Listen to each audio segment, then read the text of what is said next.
This is Tom Dillon, the Lifetime Liberal, and today is Saturday, August 27th, 2016, and the title of this rant will be I Love Hillary, Debunking GOP Faux Outrages, Part 2, Benghazi. So I'm going to stay with the Benghazi just this one more time because I really didn't get to talk about the actual Benghazi thing. I only got to talk about how our Republican friends would just blow things up to incredible proportions.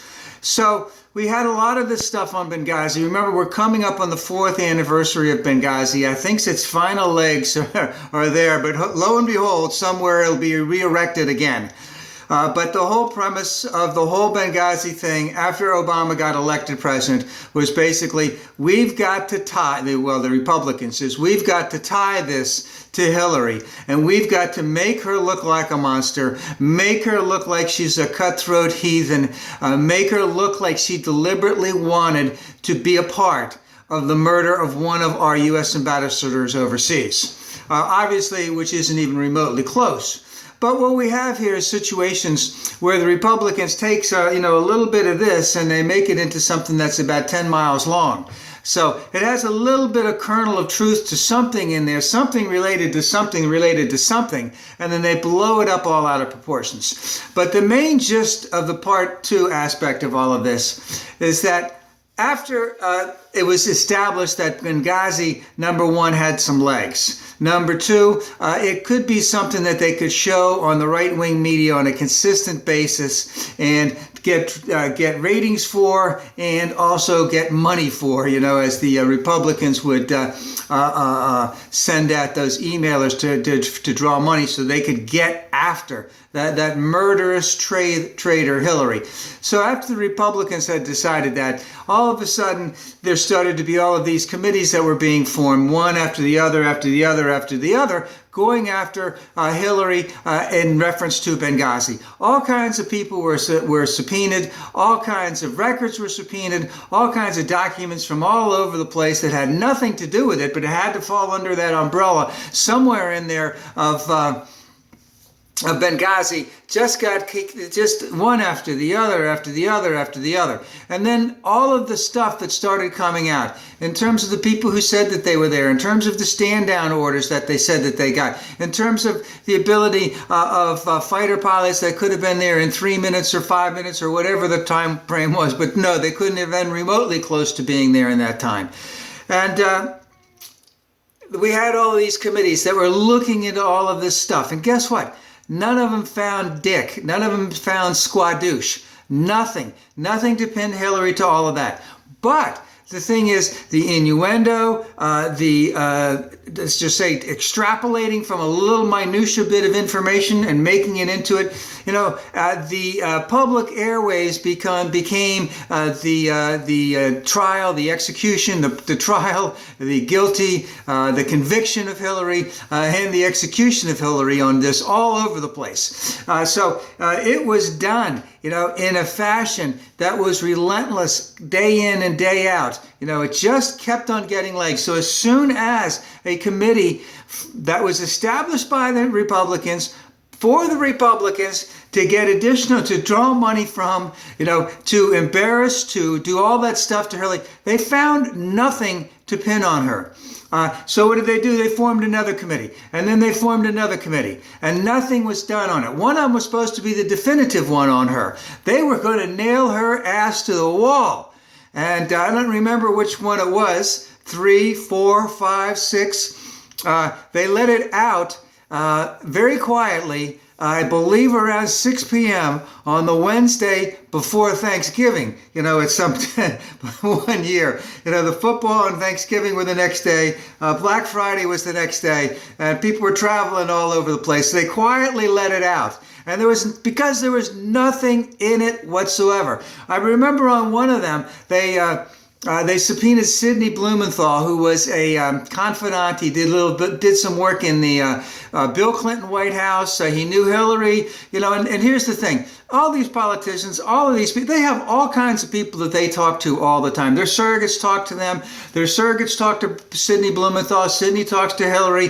He's representing all kinds of people. He's looking for opportunities. He's looking for deals. He's checking, and they're all gathering information as to how these things might come about. And of course, he had been in touch with Hillary a little bit, so he has to be subpoenaed. They have to look at all of his records to see what he's doing. See, and it wasn't really to nail Hillary. It was to see what else they could find in there that Hillary may be doing, or that the Democrats may be doing, or other things. But at the same time, yes, they would have liked to have gotten something from Sidney to blame to Hillary, because you see, Sidney Blumenthal is representing this interest or this interest or this interest, and of course he's looking for stuff over here and here to help represent them, to further help them, and of course at the same time he's looking for deals, he's looking for other things, and he's talking to Hillary. So anything, it's like that 6 degrees of Kevin Bacon, anything that he might touch, that has absolutely nothing to do with Hillary, because he's representing somebody who's representing somebody, see,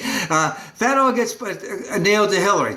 So the last one was the committee by Trey Gowdy. Trey Gowdy, who was a DA somewhere, I think he was in South Carolina. He nailed a lot of people. He knew what his job was, and now he's a congressman, very Republican. And he was headed this committee again. And of course, they spent more money, they spent more time than it did to uncover all the stuff in Watergate. They delayed everything. They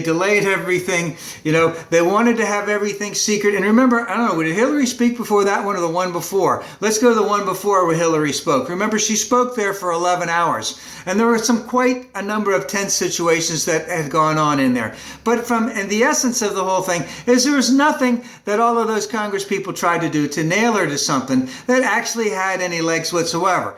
But I did see that they used a lot of fundraising things when Congress people said things, etc., that really didn't poke at her, but it made it look like it poked at her. Because remember, the sole purpose of those Republicans in terms of interviewing Clinton was to find some type of gotcha moment, because they knew that gotcha moment would get its legs. It would get on national TV, it would get on cable TV, it would get on YouTube, it would get on Instagram, it would go all over the place. And that's what they were looking for the whole time. And they never found anything. They didn't come remotely close to finding anything. And Hillary just sat there very quietly, very demurely, answering all of their questions without any hesitation. And it all came out fine. And so we had the last one from Trey Gowdy, which just came out about a month or so ago. Again, nothing was there.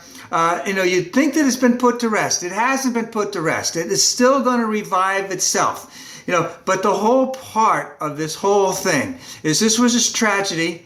And let's remember one other thing. As Secretary of State, it was not Hillary's job to be involved in the security of the embassies worldwide. That was other people's jobs. That was supposed to be done so that she didn't have to deal with any of that kind of stuff. That was supposed to be done way, way, way somewhere else by other people. All right, so the essence of the whole thing is they couldn't pin anything to her. They tried to pin everything to her. Every single little nugget that they could come up with in terms of a contrived, made-up outrage, they tried to pin to her. They tried to pin it to her really hard. And they exacerbated the situation. They contrived some type of idea of how this would happen, how this went down, and how Hillary was involved. And if you listen to Rush Limbaugh, if you listen to Hannity, if you listen to any of the talking heads on Fox in reference to all this, and you listen to it, you'd think that she was guilty of all this stuff. Because you see, they take a situation and they say, because of this, then this, and this. But the premise of the original thing was there was nothing there in the first place. So, and Hillary, as a public servant, has made a decision when she was in college that she was going to stop being a Republican and that she was going to be a Democrat. And at some point in time, I don't know exactly when, she basically dedicated her life to public service. And this is the types of things that you get for being involved in public service. And she has withstood that with a tremendous amount of dignity. I just can't say how proud I am of the way she has stood up to all of this, knowing all along that everything that was being brought up was contrived, made up, ridiculous. You know, here's the other thing. How do you sit there and respond to things day in and day out that are just totally bogus? But the people who are asking you these questions actually think that they're real. You know, and she's done that, again, with a tremendous amount of dignity.